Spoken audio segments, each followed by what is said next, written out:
সবার প্রথমে চিকেনটাকে আমাদের ম্যারিনেট করতে হবে। তো আমি এখানে নিয়ে নিয়েছি 1 কিলো পরিমাণে চিকেন। তো চিকেনের পিসগুলো যেন একটু থাইয়ের পিস মতো হয়, তাহলে কিন্তু চিকেন রেজালার টেস্টটা খুবই ভালো হয়। বোনলেস পিস কিন্তু চিকেন রেজালাতে একদমই ভালো লাগে না। তো চিকেনটাকে আমরা ফার্স্টে ম্যারিনেট করব। তো তার জন্য আমি দিয়ে দিচ্ছি টক দই। এখানে আমি নিয়েছি 200 গ্রাম টক দই। টক দইটাকে আমি খুব ভালো করে ফেটিয়ে নিয়েছি। এবার এর মধ্যে আমি দিয়ে দিচ্ছি স্বাদ অনুযায়ী লবণ,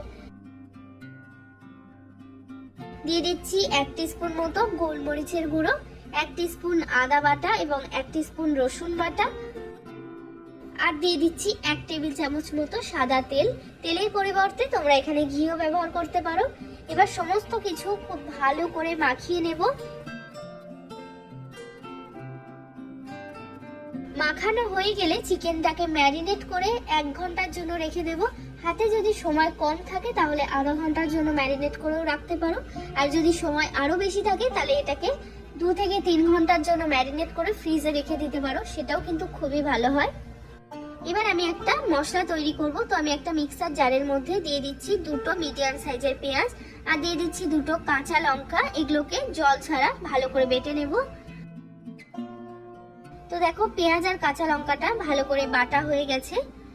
এবার একটা বাটির মধ্যে আমি নিয়ে নিচ্ছি 7-8টা মতো কাজু বাদাম, আর তার সাথে দিয়ে দিচ্ছি আমি 2 টেবিল চামচ মতো পোস্ত। এবার এর মধ্যে খানিকটা জল দিয়ে এটাকে ভিজিয়ে মোটামুটি 10 থেকে 15 মিনিটের জন্য রেখে দেব। 10-15 মিনিট পর জলটাকে ছেঁকে নিয়ে তারপরে কাজু আর পোস্তটাকে একটু জল দিয়ে ভালো করে মিক্সিতে বেটে নিতে হবে।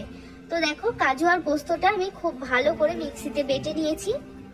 এবার আমি একটা কড়াইয়ের মধ্যে দিয়ে দিচ্ছি 4 টেবিল চামচ পরিমাণে সাদা তেল,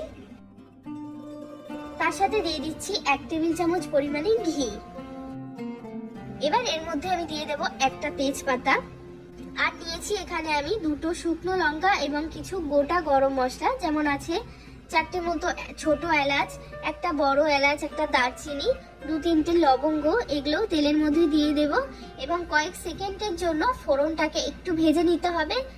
এক্ষেত্রে একটু খেয়াল রাখতে হবে ফোড়নটা যাতে কোনো রকম ভাবে পুড়ে না যায়। তো ফোড়নটা কয়েক সেকেন্ড একটু ভাজা হয়ে গেলে খুব সুন্দর একটা গন্ধ বেরোবে। তো তখন এর মধ্যে আমি দিয়ে দিচ্ছি পেঁয়াজ বাটা। তো পেঁয়াজ আর কাঁচা লঙ্কা বাটাটা দিয়ে দিলাম এবং এটাকে একদম লো টু মিডিয়াম ফ্লেমে রেখে 1 থেকে 2 মিনিটের জন্য একটু ভেজে নেব। এর বেশি কিন্তু পেঁয়াজটাকে ভাজবো না, তাহলে কিন্তু পেঁয়াজের মধ্যে একটা অন্যরকম কালার চলে আসবে, আর সেটা আমাদের দরকার নেই একদমই। পেঁয়াজের কাঁচা গন্ধটা চলে যাওয়া পর্যন্ত একটু ভেজে নিতে হবে। তো 2 মিনিটের জন্য ভেজে নিলেই কিন্তু যথেষ্ট। তো 2 মিনিট পর আমি এর মধ্যে দিয়ে দিচ্ছি ম্যারিনেট করে রাখা চিকেনের পিসগুলো।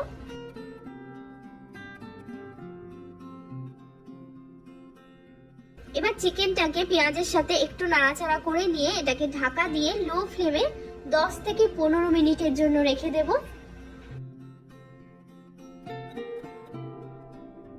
তো 10-15 মিনিট পর আমি ঢাকাটা খুলে নিচ্ছি। তো দেখো চিকেনের থেকে কিন্তু বেশ খানিকটা জল বেরিয়ে গেছে। তো এবার আমাদের যে চিকেনের ম্যারিনেট করে রাখা এক্সট্রা মশলাটা ছিল সেই মশলাটা এর মধ্যে দিয়ে দেব এবং আবারও সবকিছু খুব ভালো করে একটুখানি নাড়াচাড়া করে নিয়ে ঢাকা দিয়ে মোটামুটি 6 থেকে 7 মিনিটের জন্য এটাকে একদম লো ফ্লেমে রেখে দেব। চিকেন রেজালা কিন্তু একদম লো আঁচেই কিন্তু রান্না করতে হয়, আর এটা পুরোপুরি ঢাকা চাপা দিয়ে কিন্তু রান্নাটা করতে হবে। তো 6-7 মিনিট হয়ে গেলে ঢাকাটা সরিয়ে নিচ্ছি। এবার এর মধ্যে আমি দিয়ে দিচ্ছি একটু কেশর বা জাফরান। যদি এটা হাতের কাছে না থাকে সেক্ষেত্রে কিন্তু তোমরা একটু হলুদের গুঁড়ো ব্যবহার করতে পারো, এতে কালারটা কিন্তু খুবই সুন্দর আসবে। হলুদের গুঁড়ো মানে সামান্য একটুখানি 1 চিমটি একটু হলুদের গুঁড়ো বা একটু কাশ্মীরি লঙ্কার গুঁড়ো, কালারটা যাতে ভালো আসে তাই জন্য তোমরা ব্যবহার করতে পারো। এবার এর মধ্যে আমি দিয়ে দিচ্ছি পোস্ত কাজু বাটা, তার সাথে বাটিটা ধুয়ে আমি সামান্য একটু জলও এর মধ্যে দিয়ে দেব। এই চিকেন রেজালাতে কিন্তু এক্সট্রা করে আর কোনো জলই ব্যবহার হবে না, কারণ আমরা যেহেতু চিকেনের মধ্যে দই দিয়েছি আর চিকেনের থেকেও অনেকটা জল বেরিয়েছে। তো এই জন্য পুরো চিকেনটা কিন্তু আমাদের এই জলের মধ্যেই সেদ্ধ হয়ে যাবে আর পুরো রান্নাটা কিন্তু এর মধ্যেই হয়ে যাবে। তো আমি খুবই সামান্য বাটিটা ধুয়ে একটুখানি জল দিয়েছি।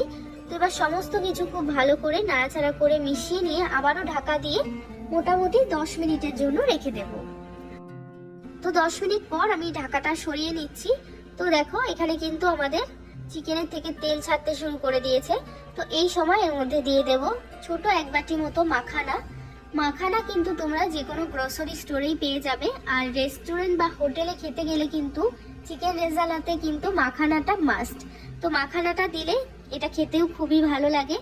আর তার সাথেই দিয়ে দেব আমি 1 টিস্পুন মতো চিনি। সমস্ত কিছু একটু নাড়াচাড়া করে লো আছে আবারও রান্না করব ততক্ষণ পর্যন্ত যতক্ষণ না তেলটা পুরোপুরি আলাদা হয়ে যাচ্ছে। কারণ এখানে আমাদের চিকেনটা কিন্তু একদম খুব ভালোভাবে সফট হয়ে গেছে, যেহেতু পুরো রান্নাটাই আমরা ঢাকা চাপা দিয়ে করছি। তো চিকেনটা কিন্তু খুব ভালোভাবে সেদ্ধ হয়ে গেছে। আর তাছাড়াও চিকেনটা আমাদের 1 ঘন্টা মতো ম্যারিনেট করে রাখা ছিল। তো চিকেনটা কিন্তু খুব ভালোভাবে সেদ্ধ হয়ে গেছে। আর দেখো চিকেনের থেকে কিন্তু তেল ছাড়তে শুরু করে দিয়েছে, মানে আমাদের চিকেন রেজালা অলমোস্ট রেডি হয়ে গেছে। তো লাস্টে এখানে আমি দিয়ে দিচ্ছি 1 টিস্পুন মতো কেওড়া জল। এতে করে একটা খুব সুন্দর গন্ধ বেরোয়, যেটা আমরা হোটেল বা রেস্টুরেন্ট বা বিয়ে বাড়িতে খেয়ে থাকি, যেরকম একটা খুব সুন্দর গন্ধ বেরোয়। তো তার জন্য কিন্তু কেওড়া জলটা দিতে হবে। তো দেখো এখানে আমাদের চিকেন রেজালা কিন্তু একদম রেডি। এবার আমি গ্যাসটা অফ করে দিচ্ছি। তো চিকেন রেজালা কিন্তু খেতে দারুণ লাগে, আর এটা তোমরা নান, পরোটা, ফ্রাইড রাইস এই ধরনের খাবারের সাথে খেয়ে দেখবে, অসম্ভব টেস্টি লাগে। আর এটা বানানো কিন্তু খুবই সহজ, খুব একটা ঝামেলার রান্নাও না। আর যে কোনো স্পেশাল অকেশনে কিন্তু তোমরা এই ধরনের রেসিপি ট্রাই করে দেখতে পারো। চিকেনের অনেক একঘেয়ে রেসিপি খেতে খেতে বোর হয়ে গেলেও অবশ্যই এই রেসিপিটা ট্রাই করে দেখো, দারুণ খেতে হয়। তো ভালো লাগলে কিন্তু একটা লাইক বা কমেন্ট করে আমাকে জানাবে। আর যদি এরকম আরো রেসিপি দেখতে চাও চ্যানেলটিকে প্লিজ সাবস্ক্রাইব করে নেবে।